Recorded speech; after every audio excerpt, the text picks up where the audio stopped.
Tonight, we begin with our one-on-one with Senator Joe Manchin, who is not running for re-election in the Senate, but is considering running for president. Amid a lot of speculation about what he has planned next, Manchin is now openly acknowledging that he is, quote, absolutely considering a potential run for president. He's also dismissing concerns, a lot of them coming out of the White House right now, that he could be a spoiler for President Biden. Manchin's imminent departure from the Senate, though, is also threatening to shake up the balance of power on Capitol Hill. Democrats, of course, there have a slim two-seat majority in the Senate. Let's go straight to the source tonight.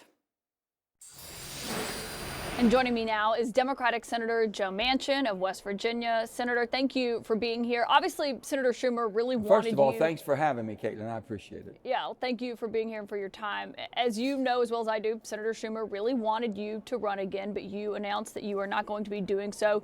Do you think Democrats can keep the Senate majority without you?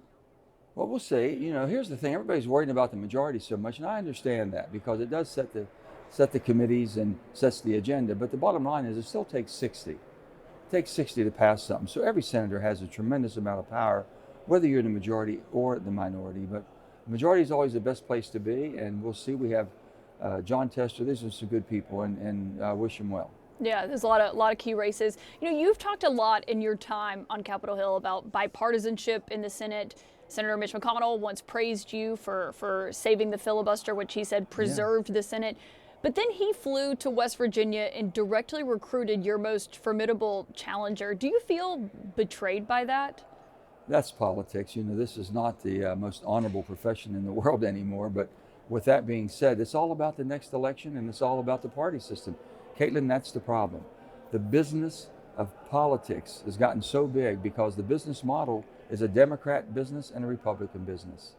And it really forgot about the people to a certain extent. So all they want is 51 or greater to be in the majority. And then they do so much damage trying to get there that when they do get there, they're not even close to 60. But if you want to get something done, you have to have 60. So, you know, it's just a horrible situation when every time you're in, you're in cycle, you're up. It could be one of your better friends on the other side. If you have a D by your name or an R by your name, you're supposed to be against the person on the other side, no matter who it is. And it never used to be like that. They tell us way back when, and that used to be an unwritten rule. And now there's just fair game, and there's no way that where we come from, whether it be Alabama or West Virginia, that you try to get someone fired every day you go to work and expect they're going to be your best friend next week. Doesn't work. That kind of makes it sound like, are you going to leave the Democratic Party?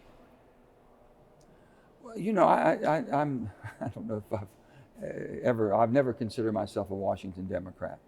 I've been a very independent person, and I don't really think that should have. That sounds like you're leaving. Well, no, you have a D or an R by your name or an I by your name. It shouldn't identify who you are. If you change who you are because you have a D, then you have an R, or you have an I, people go back and forth. It's more for the person's political, I think, than more for who the person is. No matter what I have by me, I'm an independent thinking. I vote independently, and I've always done that for 40 years. So we'll see. I know what you're saying, but we'll see. I haven't gotten there yet. But you're still considering that? Sure. You always consider that. Absolutely. Is it likely that you're going to leave the Democratic Party? And I'm sure they'd be happy. They might throw me out, so who knows? They might do me a favor. I don't know. Since you made your announcement last week, have you spoken to President Biden? I have not spoken to him. I got a nice note from him and everything. He's been traveling quite a bit. I spoke to Steve Ricchetti in the White House, and he's very, very close to the president, so I'm sure we'll be talking. What did you make of his statement that he did put out? You know, he basically was tying you to all of his big accomplishments that he's had in office. It seemed like he was sending a pretty clear message with that statement. Well, the clear message is this: nothing would have happened without bipartisanship, and I've been leading the charge on bipartisanship on every piece of legislation. And I'm happy that they think some of it's been good. I've not been pleased with how they're trying to basically implement, especially the IRA. And I've been holding their feet to the fire on that. But we've done some great things, and we did that basically with a 50-50 Senate. That 50-50 Senate, it was started by bipartisanship, myself, Lisa Murkowski, Susan Collins, Mitt Romney, just a bunch of us got together, and we just worked on all those bills. The Electoral Count Act, we wanted to make sure this never happened again, this insurrection that we saw on January the 6th. And then you go down the line, CHIPS Act, bipartisan infrastructure, The bipartisan infrastructure bill was pulled out. I pulled that out of the BBB because it was something we truly had to have. We hadn't fixed any of our infrastructure for 30 years. And you look at that, and you look at the all the things that we have done.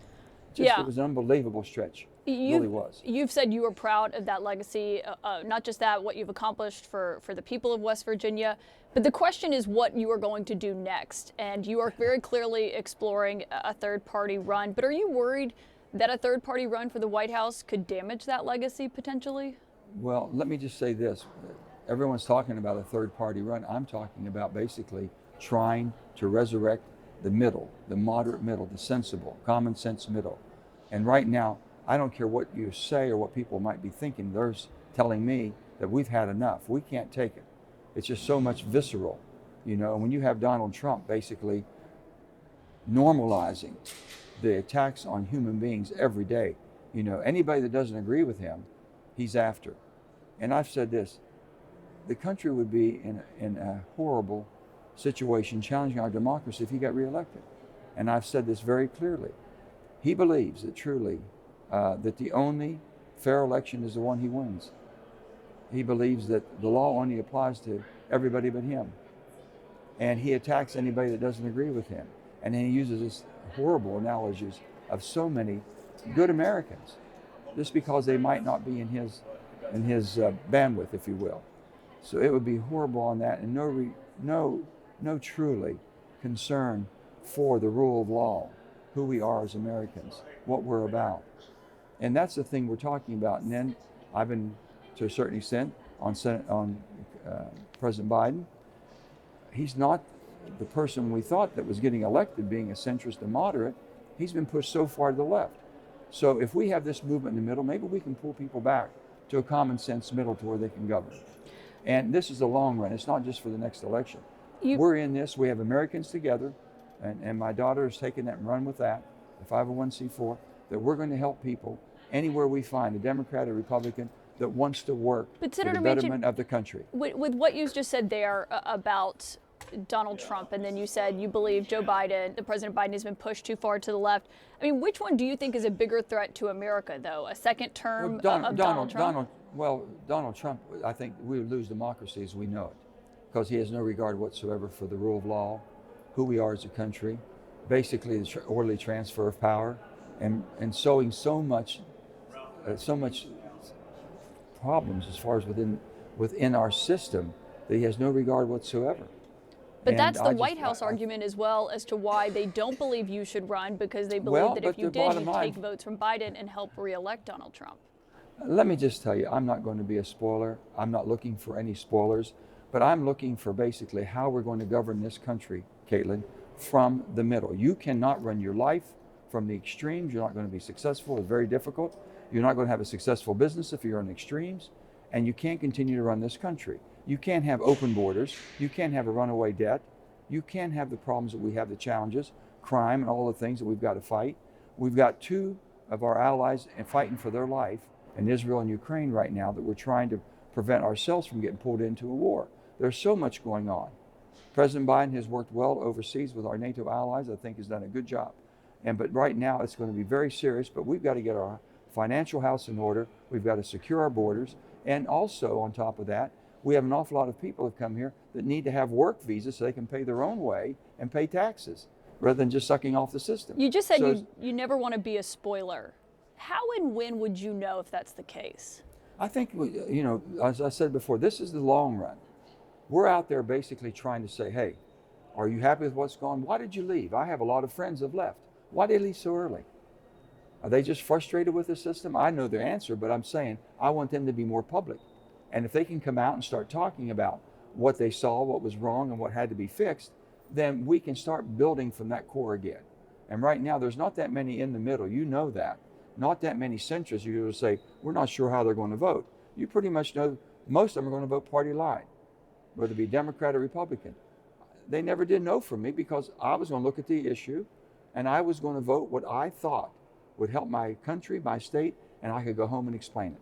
And if I couldn't explain it, I don't care whether Democrats come after me or Republicans, I wasn't going to support something or be against something just because they wanted me to do it. I won't do that. But you said you're very clearly not going to vote for Donald Trump. I mean, you said it would be bad for democracy if he's reelected, and you said you want President Biden to make changes if you're going to support him. Well, what changes exactly do you want to see from the White House? Well, first of all, we don't know who we just have suspected that basically it looks as if we'll have a rematch, but we don't know where that's going to go.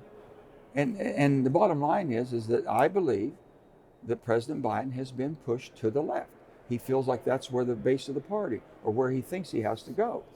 How many times have they spoken about the Inflation Reduction Act as being an energy security? Have they ever said about it paid down $230 billion of debt? Are you saying you don't think President Biden should run again?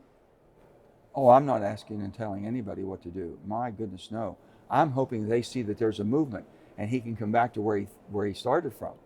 That's the election that was done in 2020. Or anybody else. I want to make sure that we have a movement of senators that we're bringing here, Democrats and Republicans, that will be happy to be in the middle because they have support. They're going to be centrist. They're moderates. Do you think that Joe Biden could beat Donald Trump if that is the rematch? I can't predict, because you know what? I've never believed. The only poll I believe is election day poll. I'm seeing all kind of numbers as you are. I can't really predict that. But if it is those two, who would you vote for? It looks very challenging right now. I'm going to wait and see who we have in this. Let's see what happens. There's a lot to happen. And you're making your decision on whether to enter the race by Super Tuesday? Well, Super Tuesday, that's been said. Basically, Super Tuesday is when you're going to know exactly who the candidates are going to be by the respective parties. The Democrat and Republican business machine is going to make their determination what they're going to do. And you'll have both of them playing to the extreme. But when do you make your determination? Well, then that's when anything would be starting. If there's people that we have someone that's going to run for the middle or move into the middle and make a run, that's probably when it would start. I would assume, because there's no need to start before that. You don't have to be in any primary. So I want to tell you, this is the long haul. This is beyond the 2024 election. This is 26 and 28. This is basically getting people to understand there is support. The people want you to make reasonable, responsible decisions, not be beckoning just to be party line votes. It's just awful the way that we have kind of just shoved people to their respective corners and expect that's the way we're going to have democracy and have any type of leadership position. Because I can tell you, if we don't get our act together, what you saw yesterday, the behavior, and these are good people, I know them all, how they got themselves worked into a frenzy like that, where they wanted to fight, calling each other names. This is not a banana republic. It's not a third world country. This is the United States of America. People are looking at us for leadership, Caitlin. They're looking for us as a superpower of the world to show them how civility, how democracy, how freedom, how you maintain it. Senator Joe Manchin, as always, thank you for your time. Thanks, Caitlin. I appreciate being with you.